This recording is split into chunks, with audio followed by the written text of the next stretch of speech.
বন্ধুরা, আমরা এই গাড়িটিকে ভালোভাবে ফুল সার্ভিসিং করব এবং এই গাড়িটি ভালোভাবে যেসব ড্যামেজগুলো আছে ওইগুলো আমরা ফেলে দিয়ে নতুন করে সুন্দর করে কাজ করব।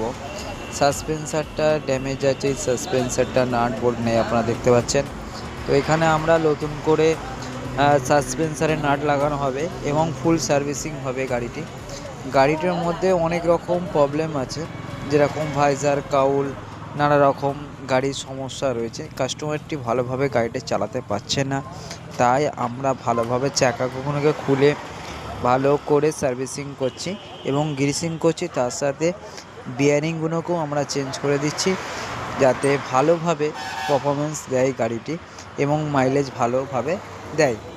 আর বন্ধুরা, আমাদের এই ইউটিউব চ্যানেলটিকে সাবস্ক্রাইবার করুন এবং লাইক কমেন্ট করুন, ভালো ভালো ভিডিও আমরা যেন দিতে পারি।